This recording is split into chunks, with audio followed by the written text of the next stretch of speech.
पिछले चुनाव में भी यही किया था जदयू ने। इस वजह से जदयू को हार का सामना करना पड़ा था और इस बार भी जदयू वही खेल करना चाह रही है।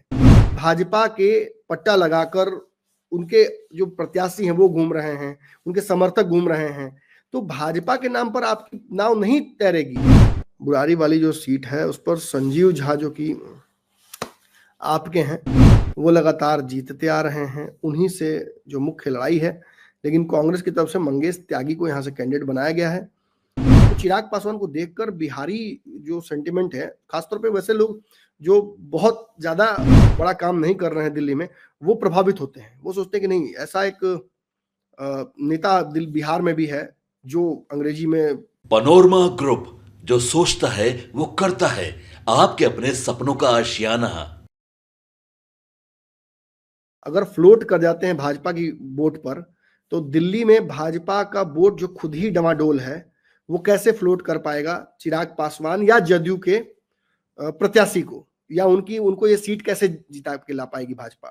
तो देखिए, इसका सीधा जवाब यही है कि दिल्ली में भाजपा के नाम पर वोट ही नहीं मांग सकते हैं आप, लोजपा के नाम पर मांगना होगा। लोजपा के प्रत्याशी जो घूम रहे हैं, जो लोग लगातार उनके साथ घूम रहे हैं, वो लगातार चिराग पासवान का नाम ले रहे हैं। चिराग पासवान का जो चेहरा बना है देश भर में, उसको भुनाने की कोशिश दिल्ली चुनाव में की जा रही है। अब ये बात मैं सेम नहीं कह सकता हूं जदयू के संदर्भ में, क्योंकि जदयू के आसपास आप देखिएगा, मैं एक मजेदार आपको कहानी दिखाता हूं। सौरभ सिंह जी भी अगर देख रहे होंगे तो वो भी देखें कि आप लोग का खेल हम कितना जल्दी पकड़ लेते हैं। जदयू के साथ ये सेम लागू नहीं होता है समीकरण। जदयू वहां पर भाजपा के नाम पर ही खेलना चाह रही है। पिछले चुनाव में भी यही किया था जदयू ने। इस वजह से जदयू को हार का सामना करना पड़ा था और इस बार भी जदयू वही खेल करना चाह रही है। भाजपा के पट्टा लगाकर उनके जो प्रत्याशी हैं वो घूम रहे हैं, उनके समर्थक घूम रहे हैं, तो भाजपा के नाम पर आपकी नाव नहीं तैरेगी इस दिल्ली के समर में। अभी तक तो खबर ये आई है कि नीतीश कुमार का स्टार प्रचारकों में नाम है। देखिए, नीतीश कुमार के पास वोट स्विंग का एक बड़ा ताकत है दिल्ली में। बयान भी बड़े अच्छे देते हैं। पिछले बार का उनका बयान बहुत वायरल होता है, जो खासतौर पर प्रवासियों के लिए उन्होंने दिया था। चिराग पासवान का जैसा चेहरा है, अगर वो 2 दिन भी घूम जाएंगे अच्छे से, देवली बहुत बड़ी सीट नहीं है, अगर वो 2 दिन भी घूम जाते हैं और दिखाते हैं कि this is how a Bihari looks like, तो चिराग पासवान को देखकर बिहारी जो सेंटिमेंट है, खासतौर पे वैसे लोग जो बहुत ज्यादा बड़ा काम नहीं कर रहे हैं दिल्ली में, वो प्रभावित होते हैं। वो सोचते हैं कि नहीं, ऐसा एक नेता बिहार में भी है जो अंग्रेजी में धाकड़ बोल सकता है, जो प्रोग्रेसिव सोच का है, जो जातियों तक केवल बंधा रहना चाहता है। देखिए, मैं बड़ाई नहीं कर रहा हूँ, बात स्पष्ट है कि एक छवि तो चिराग पासवान ने बना ली है। अब उन्होंने सोशल मीडिया के माध्यम से बनाया है या चैनल मैनेजमेंट के माध्यम से बनाया है या इनके प्रवक्ताओं ने बना दिया है, लेकिन चिराग पासवान इसका जो है ना, रॉयल्टी उनको मिलता है और ये फायदा उनको वहां मिल सकता है। नीतीश कुमार के पहुंचने से भी उनको फायदा होगा, लेकिन उनके प्रवक्ता, हालांकि पार्टी के स्टार प्रचारक लिस्ट में नीतीश कुमार का नाम है, लेकिन नीतीश दिल्ली जाएंगे इसकी गारंटी कोई ले नहीं रहा है। श्रवण कुमार ने यही कहा कि हम लोगों से काफी होगा तब न जाएंगे नीतीश कुमार, हम ही लोग के लिए काफी है, इतना हम लोग से ऊपर नहीं है। फिर जो उनकी पार्टी के अरविंद निषाद हैं, उन्होंने कहा कि दिल्ली चुनाव में जब नीतीश कुमार जाने की स्थिति होगी तो पहले ही आपको इन्फॉर्म कर दिया जाएगा, मीडिया को ब्रीफिंग चला जाएगा। और आज खबर आई है कि नीतीश कुमार जाने की जो इच्छा है वो तो जाहिर कर चुके हैं अपने लोगों को, लेकिन समीकरण नहीं बैठ पा रहा है, टाइमिंग नहीं बैठ पा रही है। खबर आ रही है कि 28-29 के बीच में किसी दिन वो जा सकते हैं, 1 दिन 2 दिन के लिए जाएंगे, डॉक्टर से भी मिलेंगे, इसी दौरान चुनाव प्रचार भी करेंगे और वापस आ जाएंगे। ये शैलेंद्र हैं जो कि जदयू के प्रत्याशी हैं बुराड़ी से, और ये आप देख रहे हैं दीपक तंवर, ये लोजपा के प्रत्याशी हैं। दीपक तंवर वाले में एक मामला दिखाते हैं, मजेदार चीज दिखा देते हैं, उसको जाइए आप लोग।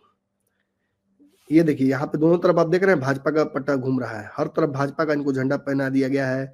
और ये देखिए बीच में भाजपा के नेता जॉली, और उन्होंने पट्टा किसका पहन रखा है? लोजपा का। तो भाजपा वाले लोजपा का प्रचार करने जा रहे हैं तो लोजपा का झंडा पहन ले रहे हैं, लेकिन जदयू के आसपास ज्यादातर लोग भाजपा का पट्टा पहने नजर आ रहे हैं। प्रत्याशी तो को पहना दिया है। तस्वीर से कुछ समझ में आया? बुरारी में जदयू भाजपा की टूटी नाव पर ही सवार होने के लिए तैयार है। और जो अब देखिए, इसको कही है कि फिर बड़ाई कर रहे हैं आप चिराग पासवान, जो छोड़िए, मैं बोलूंगा ही नहीं इस पर कुछ। तस्वीरें अपने आप एक्सप्लेन करती हैं कहानी को। बुरारी वाली जो सीट है उस पर संजीव झा जो कि आपके हैं वो लगातार जीतते आ रहे हैं, उन्हीं से जो मुख्य लड़ाई है। लेकिन कांग्रेस की तरफ से मंगेश त्यागी को यहाँ से कैंडिडेट बनाया गया है।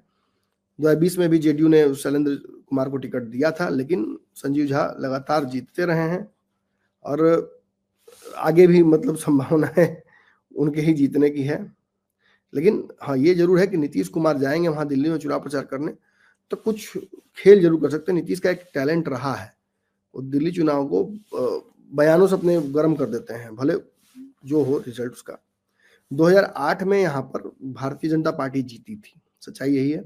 उसके बाद से नहीं जीत पाई है। 13, 15 और 20 में आम आदमी पार्टी के संजीव झा चुनाव जीते हैं, कोई और पार्टी को मौका तक नहीं मिला है। इस बार थोड़ा त्रिकोणीय मुकाबला हो गया है। संजीव झा चुनाव लड़ रहे हैं, उनका टिकट नहीं कटा है, हैट्रिक हो चुकी है। अब क्या बोलते हैं उसको, हाई4 बोलते हैं, क्वाड्रेटुलेट ऐसा कुछ बोलते हैं या जो भी बोलते हैं, चौथी बार जीतने की तरफ बढ़ेंगे। मजेदार नेता हैं, प्रखर हैं, एक्सेप्टेंस है दिल्ली में इनको चैलेंज कर रहे हैं शैलेंद्र कुमार, जो कि बिहार के एक ब्यूरोक्रेट या किसको करीबी किसी व्यक्ति के ससुर हैं शायद। कांग्रेस की तरफ से मंगेश त्यागी लड़ रहे हैं, एनसीपी की तरफ से रतन त्यागी लड़ रहे हैं, एक और पार्टी है एएसपी, अमित कुमार गुर्जर लड़ रहे हैं। तो ये दल यहाँ से चुनाव लड़ रहे हैं। 2020 में भी संजीव झा लड़े थे और शैलेंद्र कुमार लड़े थे। दोनों के बीच वोट का डिफरेंस बहुत बड़ा था। आपके सपनों को हमने सजाया है, ई होम्स पैनोरमा को हमने बनाया है। ई होम्स मेरा एक सपना था जिसपे मैं पिछले 4 साल से काम कर रहा था। हमने जो बनाया है वो सबने है माना। ई होम्स पैनोरमा में हो आपका भी आशियाना। और फाइनली हमने 2021 में इस प्रोजेक्ट को लॉन्च किया। बहुत लोग अप्रिशिएट कर रहे हैं कि पूर्णिया जैसे शहर में, बिहार के, एक तो बिहार की बात करें उसमें भी पूर्णिया जैसे छोटे जगह में इस तरह का लाइफस्टाइल देना, ये सुन के हम लोगों को बहुत अच्छा लगता है। ई होम्स में हमने कुछ और भी किया है, जैसे हम जिस जगह में रह रहे हैं हमारे फैमिली सिक्योर हो, उनको सिक्योरिटी का ध्यान में रखा है। आपकी सुविधा और सुरक्षा आपके लिए खास है, ये आपका विश्वास है। इसमें आर्टिफिशियल इंटेलिजेंस का 7 लेयर सिक्योरिटी का हमने इस्तेमाल किया है। लस ग्रीन कैंपस को बनाया है। यदि हमारा बाउंड्री वाल है तो वो वर्टिकल गार्डन है। ये जितनी भी फैसिलिटी होता है एक इंटरनेशनल टाउनशिप में ई होम्स है, ये हम लोग विश्वास नहीं कर पा रहे हैं। जो भी हमारे मित्र, दोस्त या जो भी हमारे बाहर के बाहर आते हैं तो हम लोगों को बहुत अच्छा सुनने को मिलता है और बहुत अच्छा क्रेडिट मिल रहा है। वो सारा हमने सिर्फ एक बिल्डिंग नहीं बनाया, हमें एक बहुत अच्छा लाइफस्टाइल दिया ई होम्स में, और मेरा एक सपना था जिसको मैं आज फुलफिल होते हुए देख पा रहा हूँ। ये आपका आवास है। ई होम्स पैनोरमा में अब आपका निवास है। E homes Panorama, luxurious lifestyle redefined. Panorama group, जो सोचता है वो करता है। अगर ये वीडियो पसंद आई और वह बिहार के राजनीति और बिहारियत से सरोकार रखेनी तो सब्सक्राइब बटन दबा के चैनल के सब्सक्राइब कर ली। ओजे एगो घंटी बा, ओकरा बटन दबा देला से कुल सटीक और मारक खबर रुआ मुफ्त में मिल जाई। अगर रुआ पत्रकारिता के हमनी के नया प्रयोग में सहयोग कर चाहतानी तो ज्वाइन बटन दबा दी। पेटीएम नंबर नोट कर ली 9386816700।